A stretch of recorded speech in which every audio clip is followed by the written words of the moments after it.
Okay. All right. You ready? Yep. Cool. All right. 365 Sports College Countdown. Josh Neighbors, Jack Allen. It's actually time to preview the college football playoff, the entire point of this whole exercise that we call college football.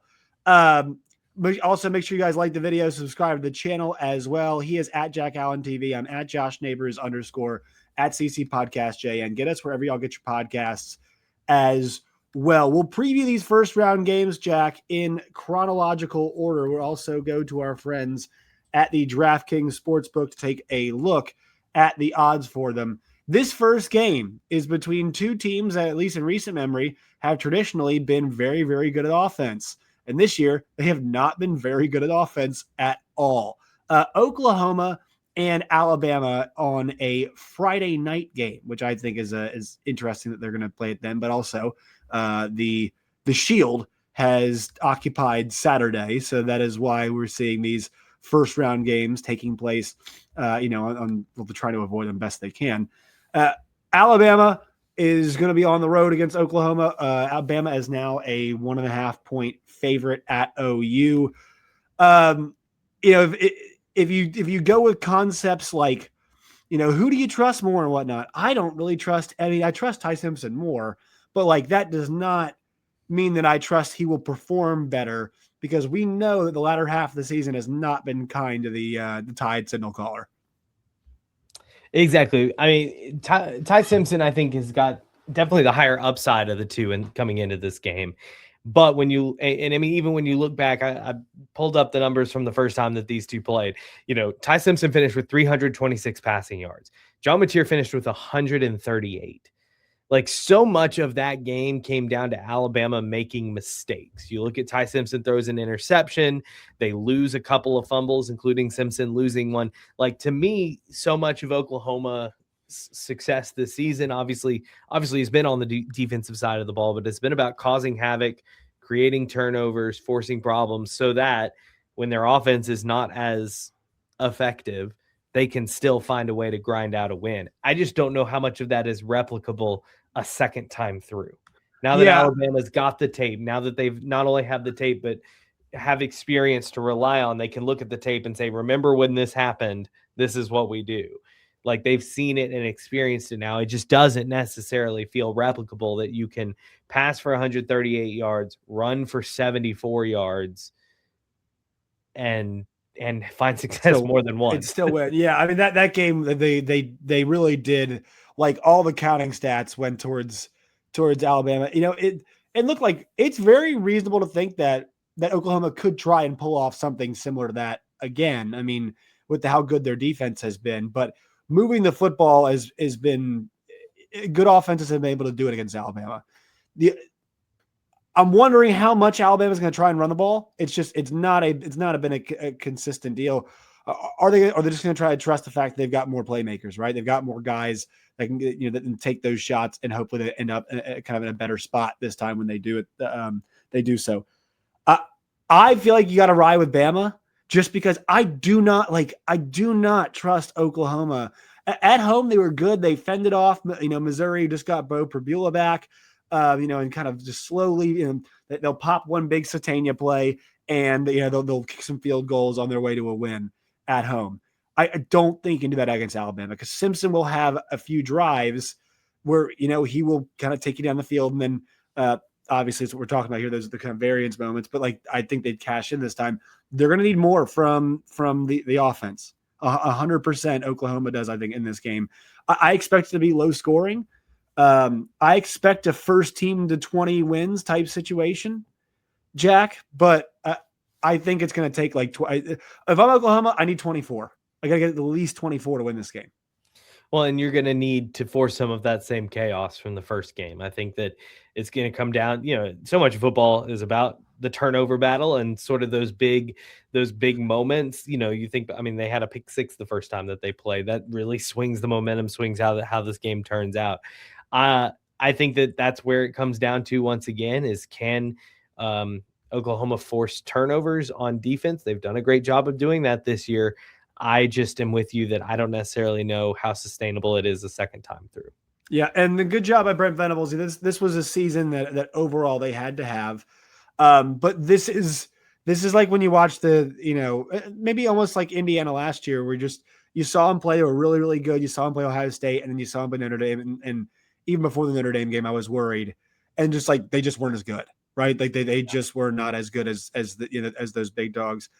Oklahoma on defenses, but their offense is so far behind that. Well, and it's really interesting because this is so much of what Oklahoma, you think back to when Texas was coming into the SEC, and their big thing was we got to invest in the trenches. We got to Right. invest on the defensive line. We've got to make our and Oklahoma didn't do that as much when they were moving in, or didn't do that as well at the very least. And now you look at those two teams, and like Texas still has, I mean, animals all over the field. Right. But Oklahoma has done a great job of catching up in that key area.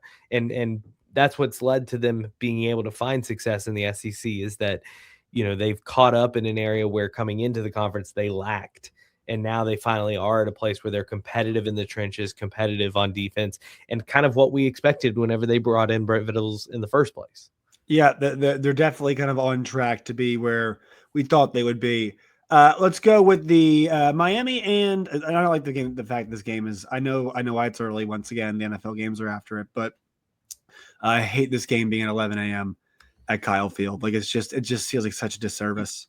You want to know a fun thing with this game? So you talk about that. They played in Kyle Field, 2022, I think it was. Yeah, it was some of the last 5 years. Yeah, and that game didn't kick off until I think that game didn't kick off until like 8:30, if my memory serves me correct. It was like an 8 or 8:30 p.m. kick. And now they're kicking off at 11. So you get the two extremes for Miami going to Kyle Field. Oh my God. Yeah, this game 11 a.m. is happening there. And I'll tell you what, this one's simple for me. I like Miami. Miami has played very well down the stretch of the season. Texas A&M is home. And if you think this game is close, tell me why you should trust Mario Cristobal in a tight game. I do not. I really just, he's going to do something totally incomprehensible. You're like, that was like a punt on second down or something, obviously not that to that extent, but he, I'm not saying everything he does is as bad as running the football against Georgia Tech and fumbling and losing the game, but I mean, he is not good in tight games. And, Mike Elko, this team has earned, like the way they earned this opportunity. I really feel like they're going to capitalize off it. Like this is the moment Texas Tech has been working towards as a program, and they've put themselves at home. And I feel like Mike Elko is like the right guy to be capitalizing off of opportunities like this one. And obviously a lot of evaluations gone into what's happened since the Texas game, I feel like. So I've had plenty of time to get well and get ready. Obviously Colin Klein, the news about him moving on is, the only big thing they're having to deal with. I don't know if anybody from Miami is. I don't think so. But not a ton of change in this game. Because when you look everywhere else, I guess except for the Bama game, everything's pretty much stasis with coachings and whatnot. This one kind of in a similar vein, but I think this is what A&M is built for. I think they cash in. The thing that stands out to me is when you look at Miami, it's can they run the ball against this Texas A&M defense, and can they stay in front of the chains? One area that concerns me is they're in, I think, the 70s in rush offense this season, and A&M's defense is lethal on third down. If you get into third and long against this team, you are in trouble. And I think that the question for me is going to be, can Miami do enough to stay in front of the chains and avoid those kind of third and long situations? If they can make this game interesting. I think that, Texas kind of laid out a blueprint for how to beat this Texas A&M team. And I think Miami, like you said, has the guys to be able to do it. I worry about how that Miami offense will fare against this Aggie defense that, like I said, third down is scary. Yeah, it's the best third down defense in all of college football. So, I mean, with the way they've played this year, it's been very, very impressive. I'm trying to see where Miami ranks that third down offense stat, but really like they're 20th. So they are top 20 in that category, but A&M, I mean, they are tops in the country in that way. And once again, like I don't necessarily trust either of these quarterbacks.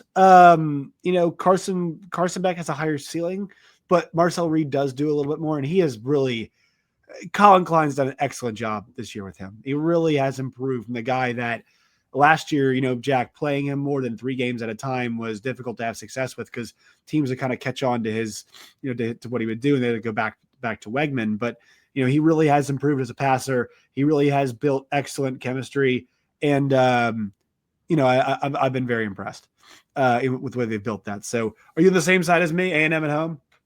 Yeah, I think so. The other question I have in the interesting part with this is kind of the whole, all right, it's not as much, but how do you deal with this extended period of rest that both of these teams have had?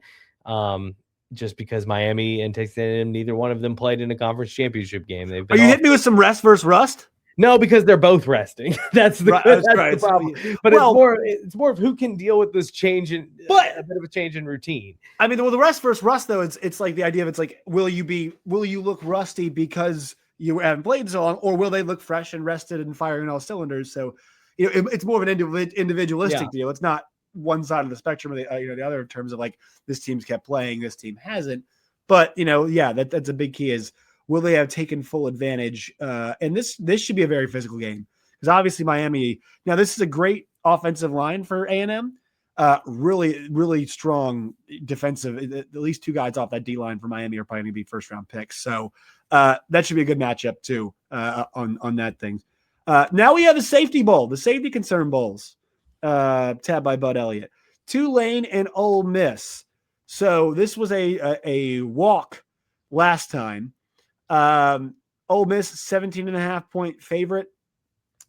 I don't love that number, to be honest, Jack, just because it's second time around, but I also really don't love Jake Retzlaff. And I think there is a very high motivation level for Ole Miss in this game. And I think it's the right kind of opponent for them. Like everything's perfect for them. They're at home in this game. They're playing a lesser opponent. They're playing also a lesser opponent with a coach that is going somewhere else. Whose Twitter bio literally has 2 schools in it and has him wearing a shirt that's like half and half. Right. He's literally divided his attention. Yes. His attention is quite literally split right down the middle. That is a touch concerning, obviously for them, and Pete Golding, is going to have a chance to kind of come out and prove it. Once again, it's hard to beat a team twice, but like, I do think this is a moment where Ole Miss will kind of, if there's any early anxiety, they'll eventually run away from Tulane. They're just kind of it's a bad matchup for Tulane. Their defense is not very good, and this Ole Miss offense is very consistent, very, very consistent at doing what they do well. Yeah, that's kind of the piece that concerns me is I don't know how well Tulane's going to be able to stop Ole Miss. I think Tulane will score more than 10 points this time around. Like I feel good about that. I think that Jake Retzlaff, as much as you don't necessarily trust him, I think he's better than he was on September 20th. Right. And this offense is better than it was on September 20th. But I just don't know how well they match up on the defensive side of the ball. And that it feels like you said, like the perfect get right, get refocused, reset game for Ole Miss. And then James Madison. Now they like to run the ball, and teams have run the ball well on Oregon this year. It's possible. The issue is that this is a team that like struggled with Washington State a couple weeks ago. They are not very explosive. It's just the only way they can really punch you in the mouth is like to run the ball on you. And that really is you're really just going to have to manage the clock well and force a couple turnovers and just play keep away. I mean, that's kind of the only way I see this thing being close. I think that, I was listening to Cover 3 today. They made a great point that out of these 2 games, JMU's got a better chance of keeping their game close because of what they do well and because of what Oregon does not do well. They've got a better chance of being able to keep that thing close. But, I think it's, I think this game obviously trends towards Oregon, but let's see if good old Bob Chesney and friends can make it happen. But here's the thing about this game: both Oregon coordinators are off. Bob Chesney is going to be off, and I'm sure some of these players and coaching staff will be off with them as well. So these last two games are the everything that we've talked about that's wrong calendar wise and issue wise is occurring in these two matchups, and also talk about calendar, they're matched up against NFL games. Yeah, the issue you talk about, you say James Madison, you got to force turnovers. You got to. The problem is James Madison's 77th in turnover margin. They have a negative turnover margin this season, and Oregon has done a good job of taking care of the ball this year. And so, not only does it feel like all the odds are against them just from a talent standpoint, but it's also like James Madison is not necessarily one of those chaotic good teams. They are we line up, we beat the teams in front of us that we're better. They are the least chaotic team in this field. They're like, well, we Yeah. had a bad schedule, we beat everybody in the schedule, and you guys couldn't keep us out because you were so bad. And so now it's just like they don't line up as being this kind of fun, perky, like, hey, maybe we can create some chaos and get out of here type of team. And so that's why like I feel like Oregon is going to very much be in control of this game. Yeah, I tell you, I'm agreeing there with you. All right, Jack, where can the folks find you and your work and all of its variety? Jack Allen TV on Twitter X, whatever you're calling it. We are getting ready tomorrow. I'm heading down to Frisco to cover Arkansas State in the Xbox Bowl, the bowl that was created in place of the Bahamas Bowl. I wish that I was at the Bahamas right now. And then after that, sticking around in the DFW Metroplex and going to McKinney for the Division II National Championship game, Harding and Ferris State. They've been 1-2 all season. Of course, I'm a Harding alum, so this is gonna say you're special game to cover on a personal level, but we're gonna have a lot of stuff from those two games in the next couple days. Yeah, enjoy it. I know it's always really cool to get to you've had the experience of covering that once, and they're playing who is it at Fair State? Fair State rematch from last year. That team is good. No Trinidad Chambliss this year, though. No Trinidad Chambliss. But no, Fair State is a wagon. Harding's coach, Paul Simmons, today jokingly said he doesn't know who's in charge of the Fair State offense, but whoever it is should go D1 and take his whole staff with him. Yeah, that'd be nice for Simmons would love that. Coach Simmons would very, very much enjoy that. All right, like the videos, subscribe to the channel, all of those fun, amazing things. Find us wherever you get your podcast as well. All right, Jack, we'll talk to you next week. Yep.